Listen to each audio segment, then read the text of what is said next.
Welcome everyone. Thanks a lot for staying with us. You're watching Plain Speak with me, Shivani Gupta.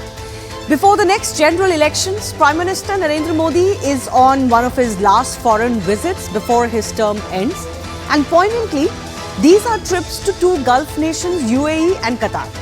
In one, he held his biggest diaspora event to date and is set to inaugurate the first Hindu temple.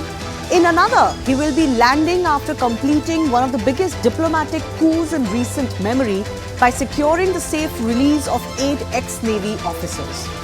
In many ways, both of these events highlight the extent to which Modi-lopathy has transformed India's relations with the Gulf just in the last 10 years. Unrealized for many decades because of religious factors and historical baggage, India-Middle East ties are now taking center stage. Both these regions have great desire to shape the future world and have something unique to offer, a little bit different from the Western Anglo viewpoint.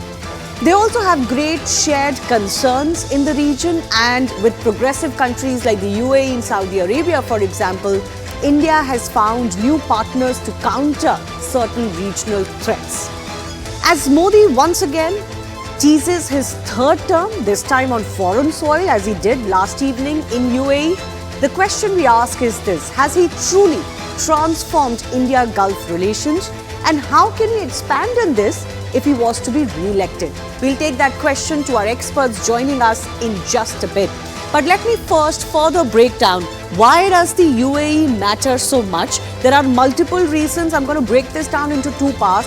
Let's first take a look at the economic factors. Of course, that is often the backbone of any two countries' relationship beyond diplomacy and other factors. The two countries are amongst each other's top trading partners. Bilateral trade, for example, between the two was recorded at $85 billion in 2022-23. UAE is also amongst top 4 investors in India. It also has a 3.5 million strong Indian diaspora. So what does that mean?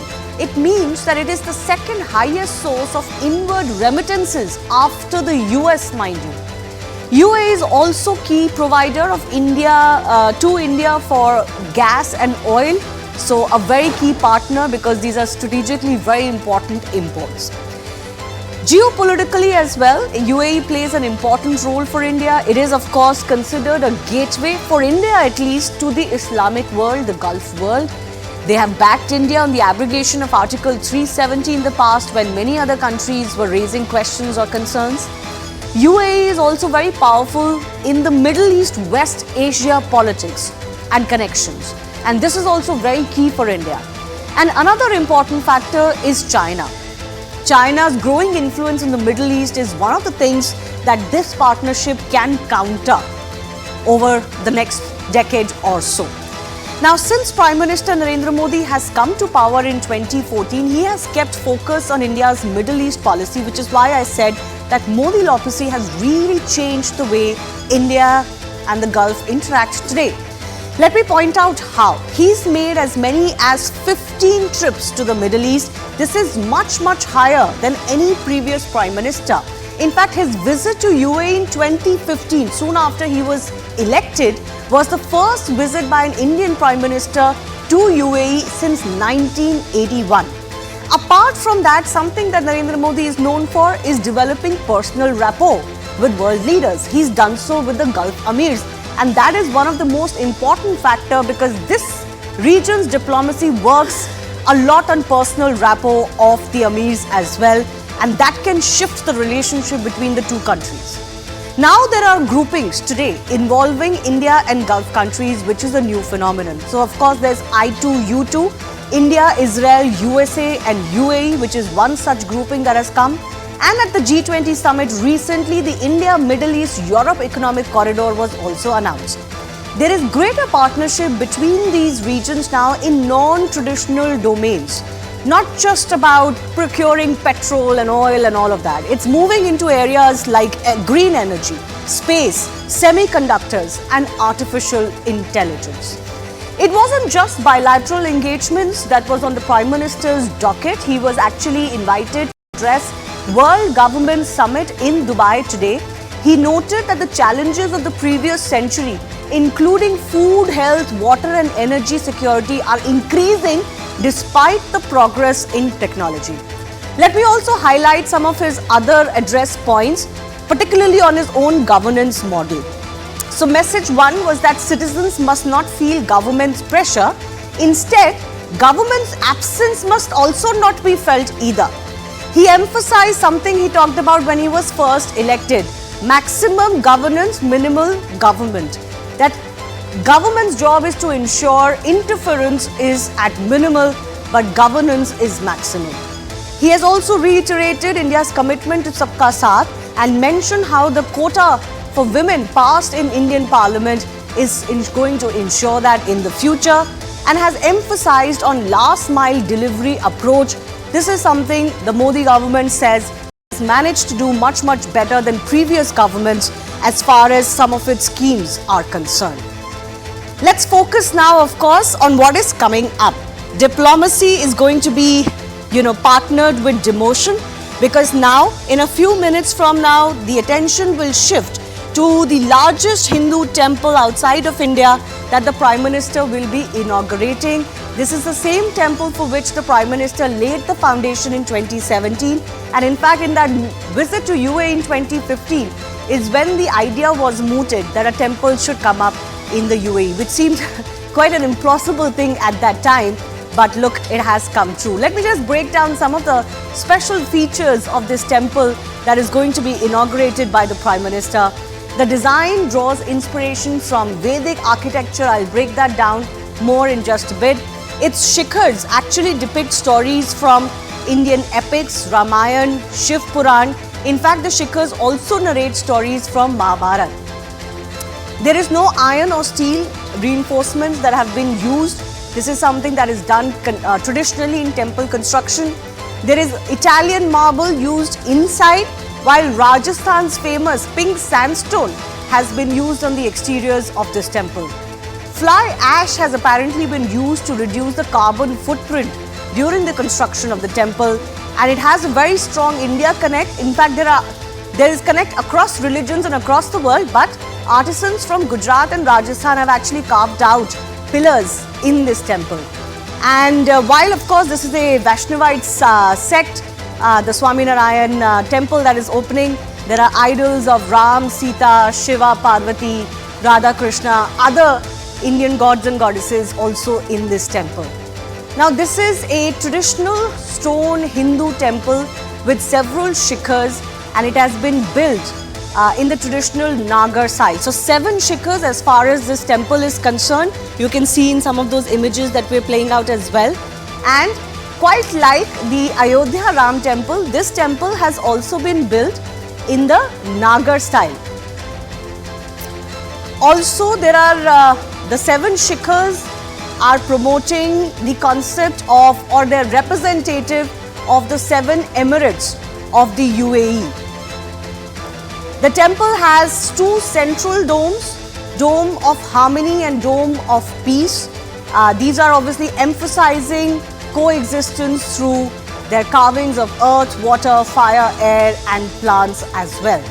Now there are 96 bells and gormukhs that have been placed on the premises as you make your way into the temple, to the main temple complex.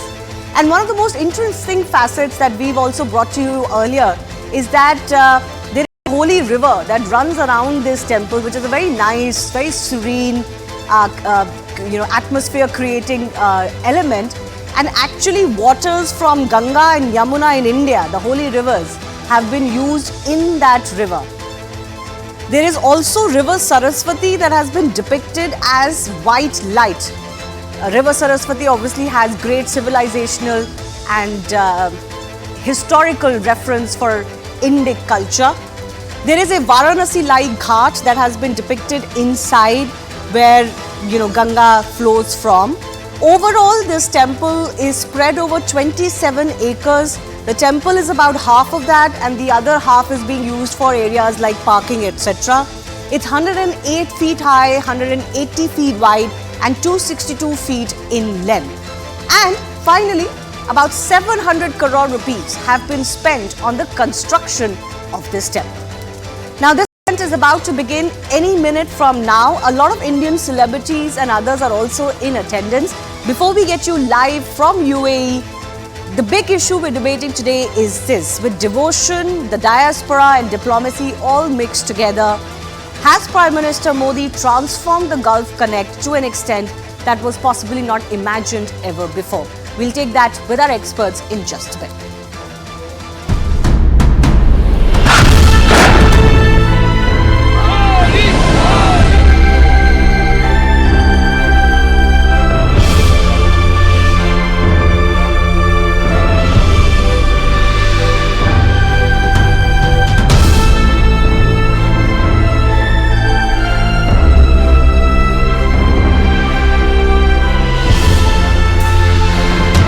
आज भारत और UAE के बीच में हर क्षेत्र में एक साझी भागीदारी हो रही है। हेड ऑफ द गवर्नमेंट के तौर पर लगातार काम करते हुए मुझे 23 साल होने जा रहे हैं। मैं मानता हूं कि सरकार का अभाव भी नहीं होना चाहिए और सरकार का दबाव भी नहीं होना चाहिए।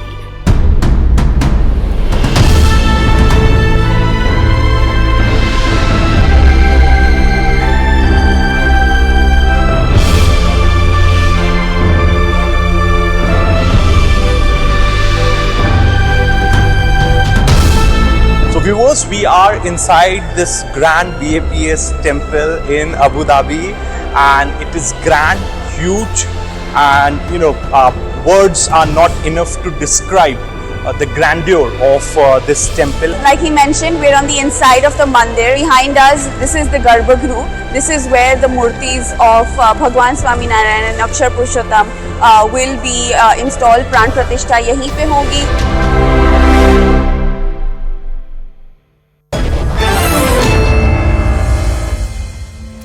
Well, lots lined up over the next 1 hour. I want to quickly introduce our experts joining us. Dr. Wael Awad is Middle East expert, Professor Brahma Chaleni, Strategic Affairs expert, Ashok Sajjanha, former Indian diplomat, and Professor Madhav Nalapad, Vice Chair, Manipal Advanced Research Group. I do thank you all, gentlemen, for your time, and I have lots of questions lined up for you, but I want to quickly go across to my colleague, Siddhant Mishra, who's joining us first from the big temple inauguration event, the BAPS temple. Siddhant, give me a sense first of how many people are expected to personally view.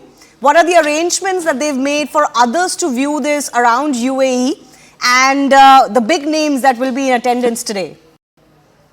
Well, absolutely, Shivani. Today is a historic day, and perhaps there's a lot of requests pending with the BAPS organizers to do the darshan of the Hindu temple, perhaps the largest stone-built Hindu temple in the Middle East. And only a few people have been accommodated today, those who belong to BAPS or perhaps have been volunteering all this while they have been invited. Then there are a lot of celebrities, we have been told, Shivani, are participating, which includes actor Akshay Kumar, businessman Ahlan Modi, and musician Shankar Mahadevan.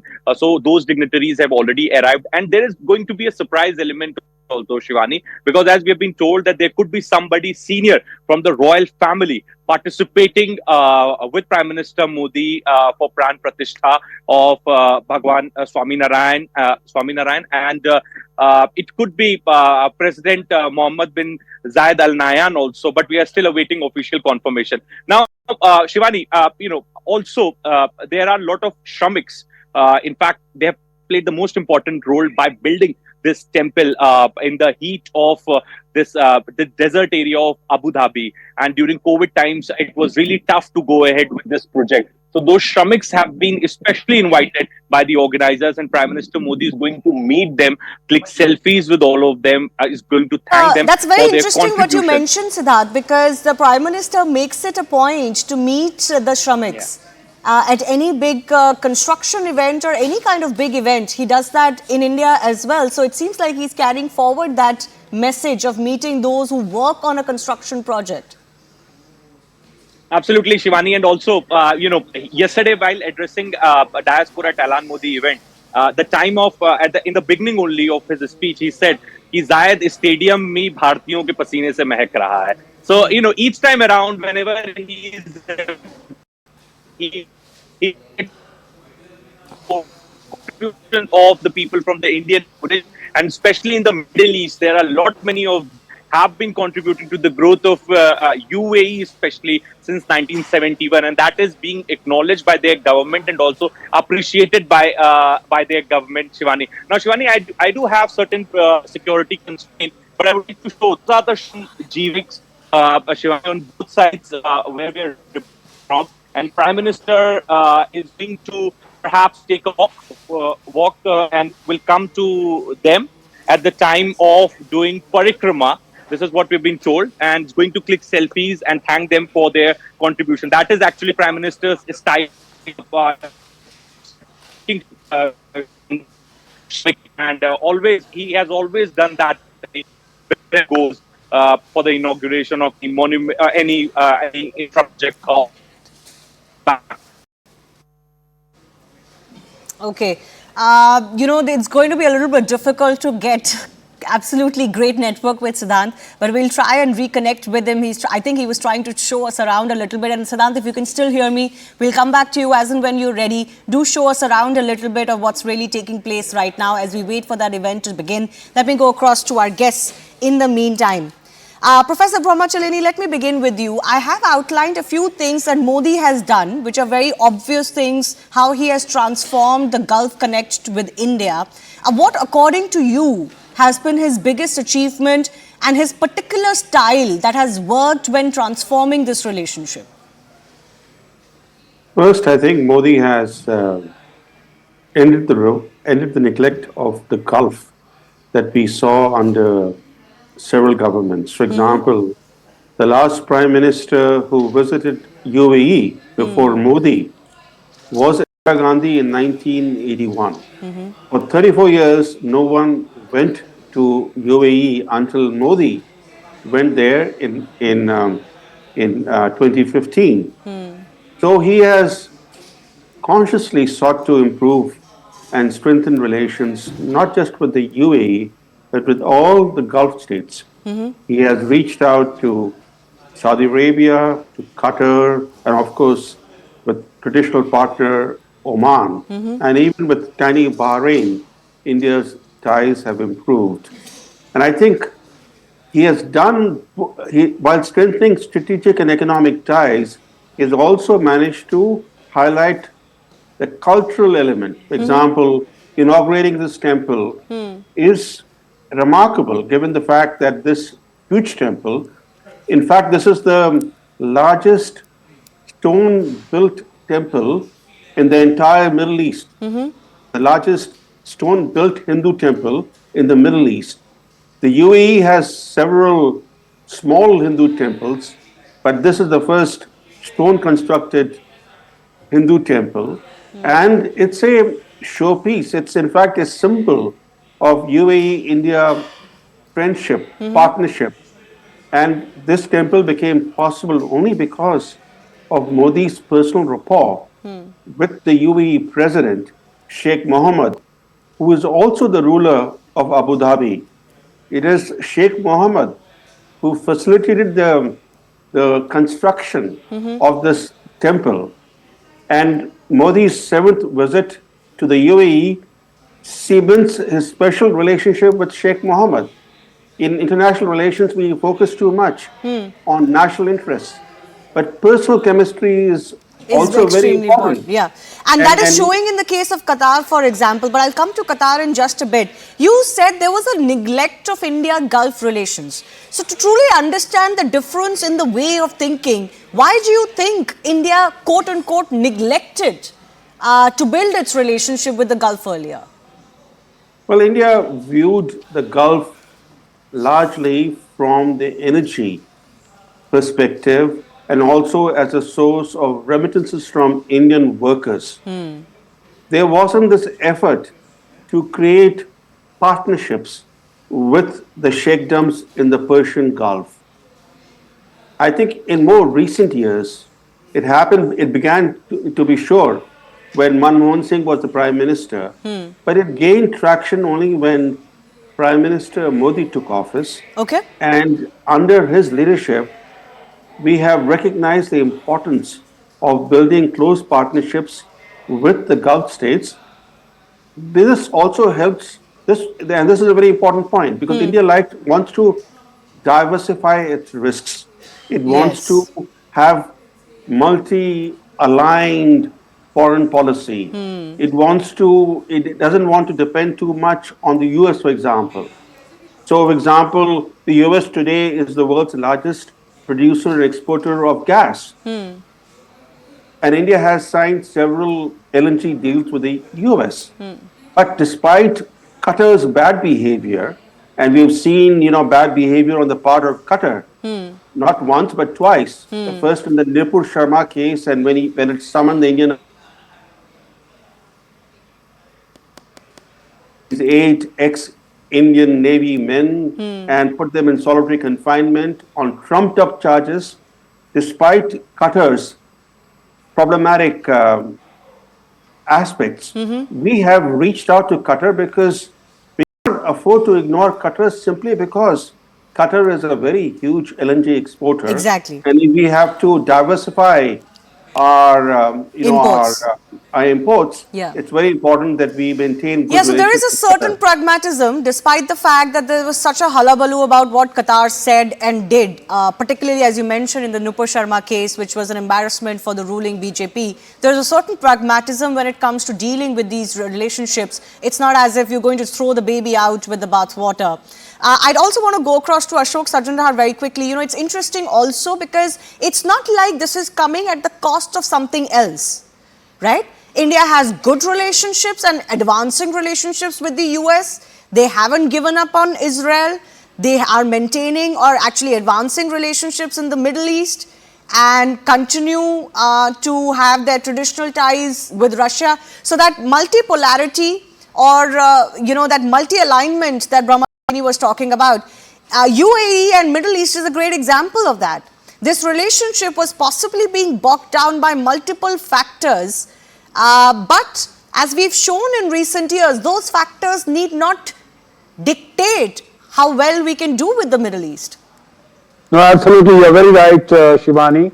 And I think a few points would demonstrate what you've been saying and what you've been discussing. As you said very rightly, the first visit of Prime Minister Modi in August 2015 was after a gap of 34 years. This speaks of the neglect from India, but it also speaks of the fact that the UAE looked at its relationship with India through the prism of Pakistan. And Pakistan has always used its Islamic card, its religious card to reach out to these countries in the Middle East.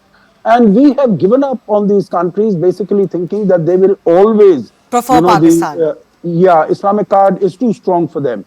But I think that has not been the case. Just one point, as we said, first visit after 34 years, and from 2015 till now, that is the seventh visit to UAE alone. UAE alone, absolutely. 15 overall to the region, but 7 to UAE. So it speaks of the outreach that Prime Minister Modi has made. The other aspect is, I think, the level of trust, confidence, and the comfort level between the two leaders.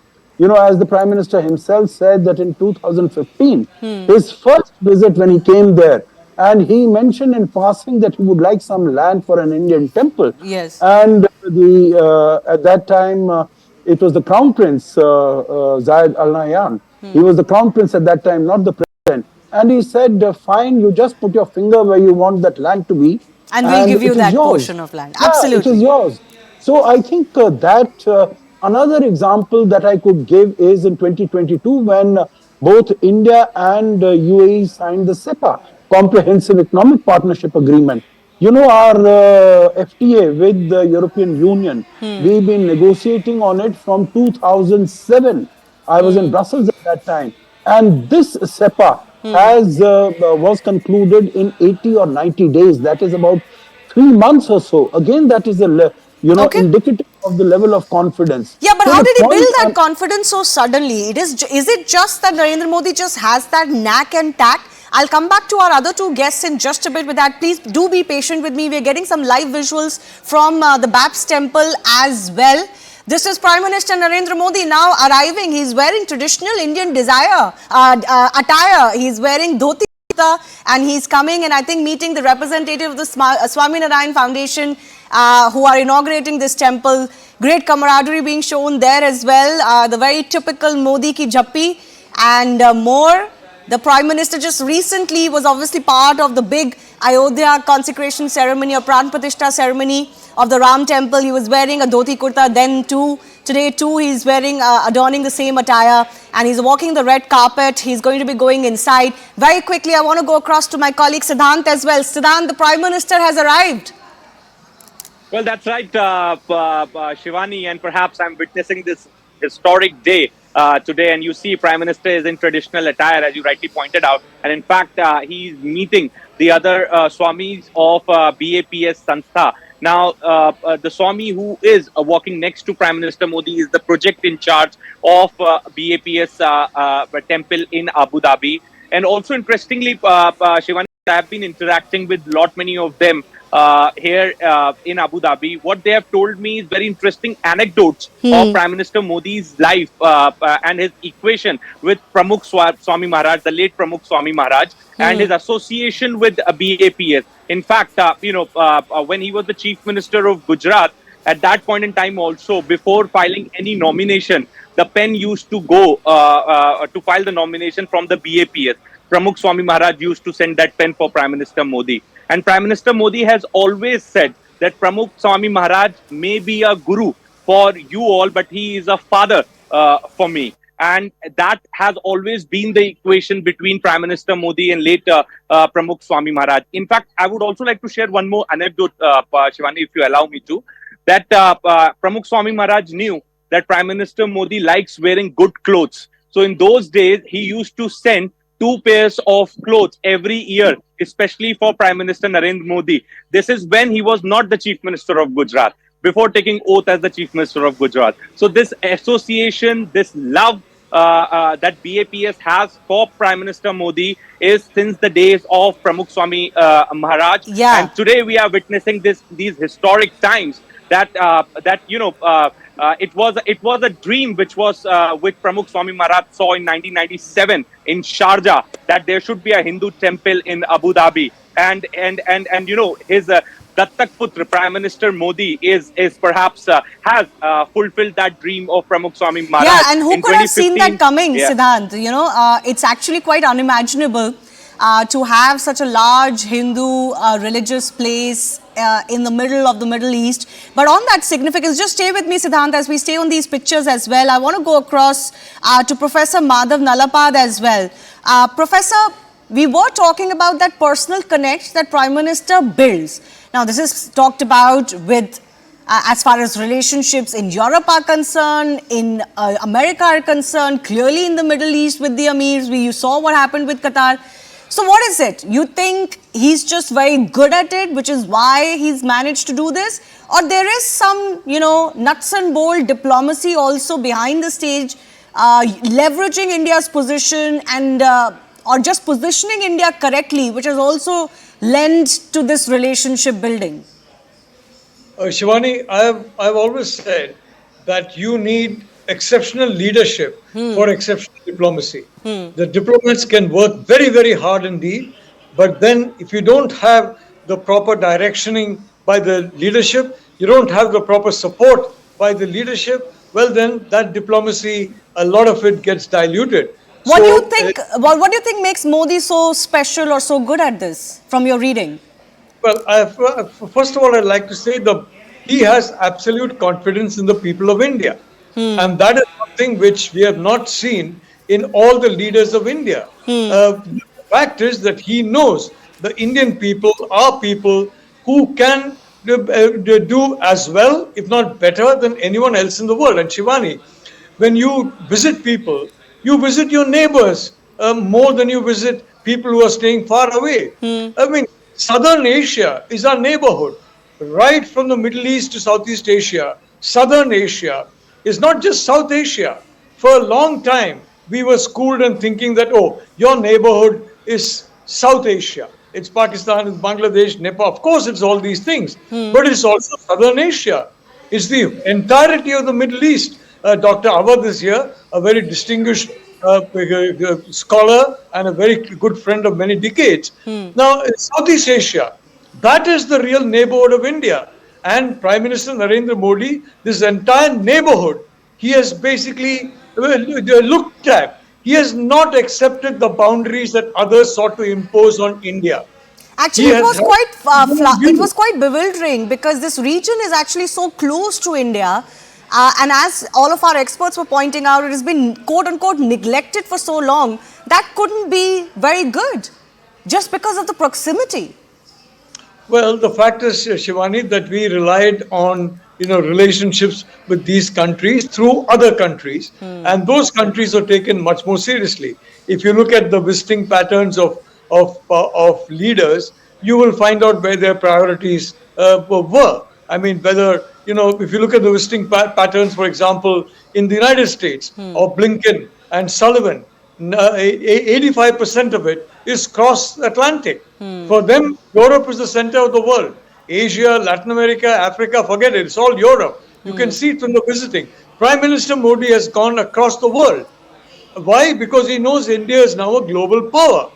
And that is the difference between Prime Minister Modi and other prime ministers who look at the region through a different prism. But Modi looks at everything from an Indian prism. And that makes all the difference. I want to go across to Mr. Awad as well, of course. And I want to ask you a very clear, open-ended question, Doctor. How does the Middle East look at Modi and India today? Well, I think there is a huge appreciation of the India positioning itself as an emerging power for the last 2 decades, and especially the last decade have seen the rise of India and respectable country all over the world, kept away from all the internal conflict among the Arab nations, and also kept an equidistance between the difference between Israel and the Arab world, and maintained its sovereign foreign policy. All these have been matters for the Arab world. And let us also remember, Shivani, that India is a natural extension to West Asia, had it been not 76 years ago. So therefore, there is a natural bonding for centuries between India and the Arab world. And the Indian Prime Minister played definitely a major role in making this more proximity between the Arabs and India, and especially taking care of each diaspora of Indian citizens living in the Gulf, where they exceed the 8 million people are living there, and more than 14 million visit the place annually. So therefore, it is a matter of interest to see how a prime minister is making his country strong, how he is bonding these relations with the Arab world and with the rest of the world. And I think that appreciation of the pragmatism and realism with personal touch of the foreign ministry in India have made lots of difference in bringing these two together. You know, I do want to talk to you, Dr. Awad, about the Pakistan factor that has been mentioned.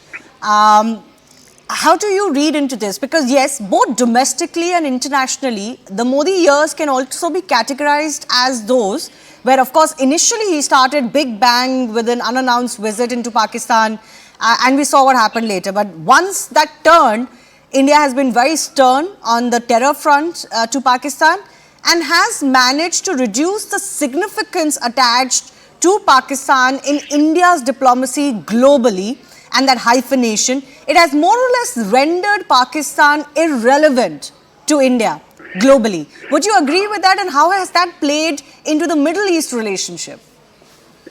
I think India maintained consistently a policy of no cross-border terrorism is acceptable by India, and a zero tolerance to extremism and terrorism, and therefore the whole Arab world understood this India position. In fact, even during the jihadist culture started in Afghanistan, Afghanistan with the US and the West, along with Pakistan, which turned the hubs into the terrorist organization, opening its border, and they have been also having lots of organization in their own territory after the pullout of the United States, have made most of the Arab countries realize and recognize that it is a common interest for the nations, and especially neighboring countries, to protect their interest, and stability is the most important part of any relation. Unless and until we have peace and tranquility and in this region, you cannot have a economic boost. So therefore, these are matters of concern for the Arab nation, especially the Gulf country. And for the last 1 decade, we have witnessed that most of the Arab nations, especially the Gulf, are acting east policy. They find India, they find China, they find Korea, Japan are their own destination. So they find their roots within Asia. And I think India played a major role because they had a very respectful relation between India and the rest of the Arab world. So these are matters of concern. And when they saw Pakistan, it still continue with its policy toward the region and using the sympathy of the Islamic world without building anything even to treat the Kashmiri people inside the part of Kashmir in Pakistan. That's what also made most of the Arab nations say, let us boost and let us strengthen our relation with India. That could also give another example. And this temple in Abu Dhabi, and if we look at Bahrain, Abu Dhabi, Oman, there are gurdwaras, there are temples, as the previous speakers have said. These are also shows that the integration of the Indian people within the society in those countries is a matter of interest for everybody. So if you are able to integrate and you are able to defend your own interest on a common ground, I think that's beneficial. And Pakistan has to wake up and tighten its belt to understand how to be integrated into this part of the world, apart from the Kashmir issue with India. Yeah. You know, also in any case, the Indian diaspora is a very large diaspora in many, many big countries and is known as one of the most contributing diasporas. So each country where there are a large number of Indians actually really value their Indian community. The Indian communities in most countries are very prosperous communities, expat communities, because of their work culture and, you know, just the kind of behavior they exhibit. So it's a very valued migrant community. We are continuing to get those visuals coming in from the BAPS temple, the Prime Minister interacting with the seers of the Swaminarayan sect. Let's also quickly go across to my colleague Siddhant once more before I go back across to our guest. Siddhant, what exactly is lined up today in terms of the ceremony? Well, that's right. So there was a Vedic yagna which already happened before Pran Pratishtha or Shivani. Today, there's going to be the Pran Pratishtha as it happens in the Hindu religion.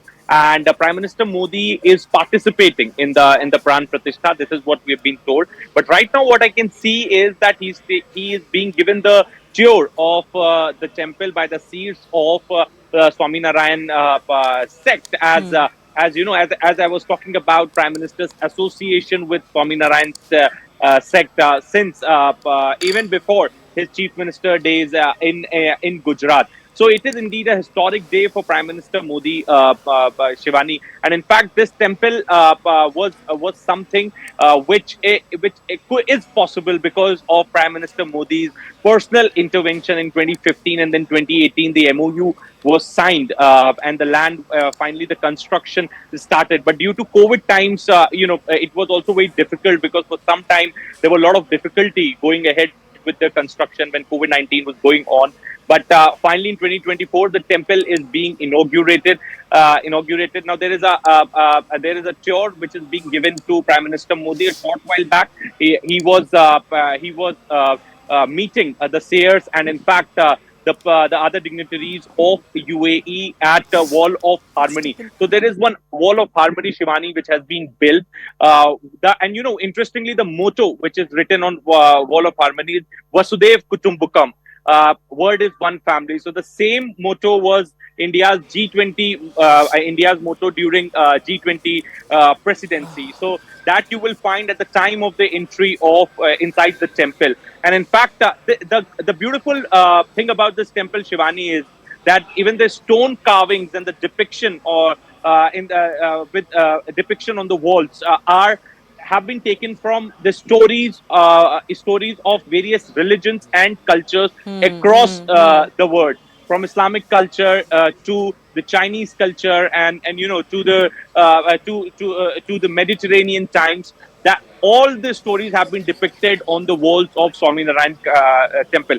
As Prime Minister says that the diaspora represents the multicultural society of UAE. Perhaps this temple is also an epitome of the multicultural society of UAE, because this temple is not only for one religion.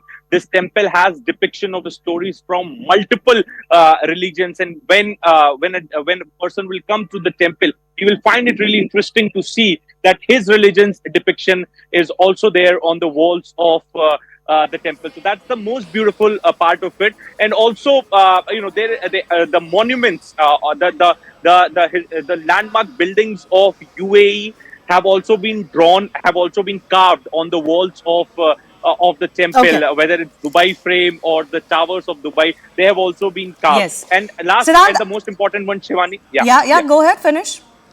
Yes, is the Shikhar, the seven Shikhar symbolizes seven Emirates of UAE. I think that is perhaps something. It's like thanking them for providing the land, and also perhaps for all the cooperation that the royal family has shown and the government here has shown to the BAPS organization, so that they can come up with this temple. Back to you. Yeah, Siddharth, we're going to keep coming back to you. I think a few AVs are also playing. We'll dip into what we can hear from UAE as well.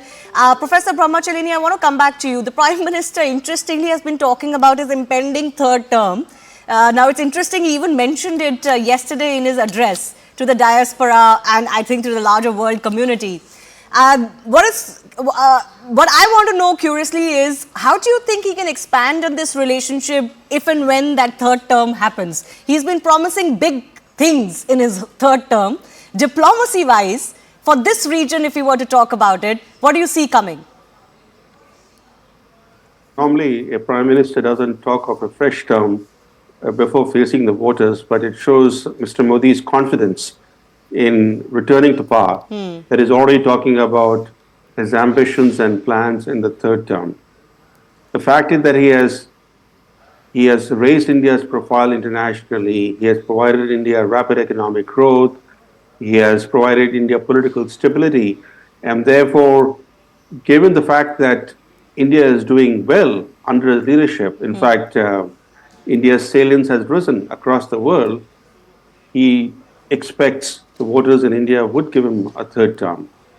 But from this visit, it's important, even though we're talking about right now on his inauguration of this largest stone constructed Hindu temple in the Middle East, in fact, the first stone built Hindu temple in the Middle East, behind the cultural and religious aspects of this trip have been the economic elements. For example, India and the UAE have signed a concrete deal to provide the inputs to the India, Middle East, Europe corridor, economic corridor. You know, that the vision was unveiled when President Biden was attending the G20 summit in New Delhi, and Crown Prince of Saudi Arabia, Salman, joined with Biden and Modi to announce this agreement of this India-Europe corridor through the Middle East.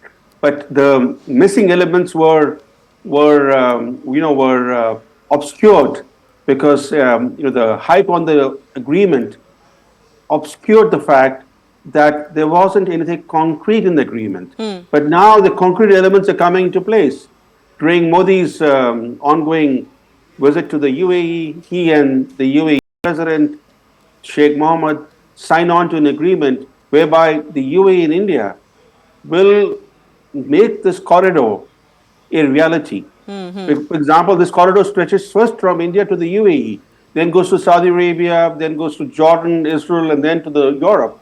So India and the UAE have a major stake in realizing this corridor, because these are the 2 points that the first 2 points in this corridor, and therefore this agreement today between Modi and Sheikh Mohammed is an important one.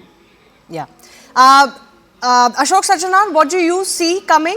What more can be built? What more can each side get from this relationship that Narendra Modi is nurturing?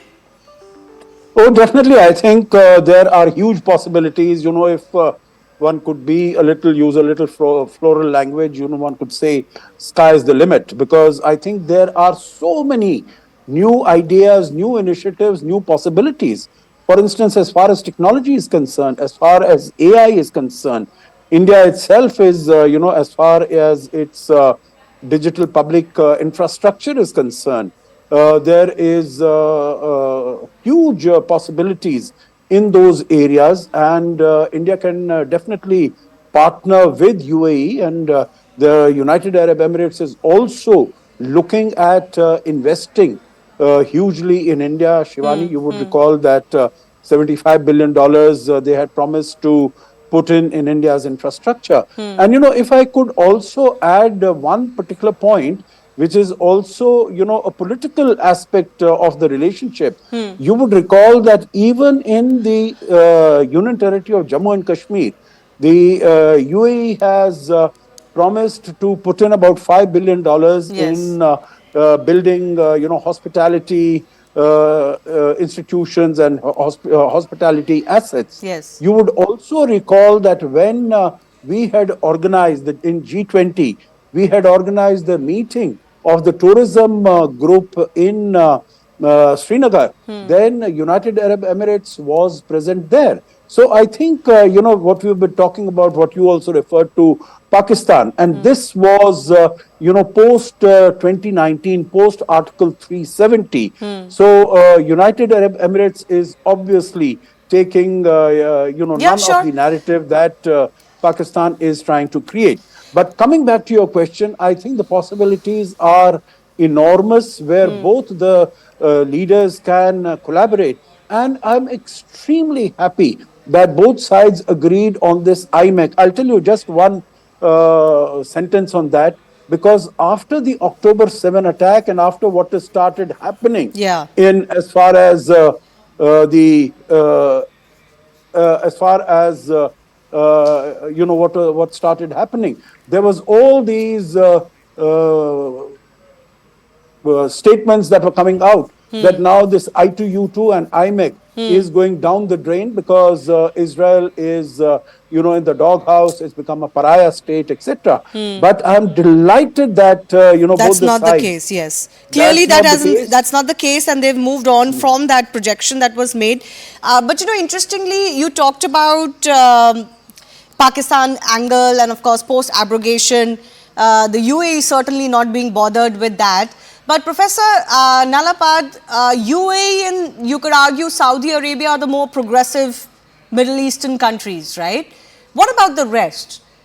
Is the concern of radicalization and particularly an enmity towards, let's say, the subcontinent, including India, the concerns we've had over radicalization, Wahhabism, etc., are those no longer concerns, or is this something that India would have to very carefully watch out for? Shivani, the rulers of the Middle East are very well trained in the art of governance, and they look at facts. They don't look at opinions.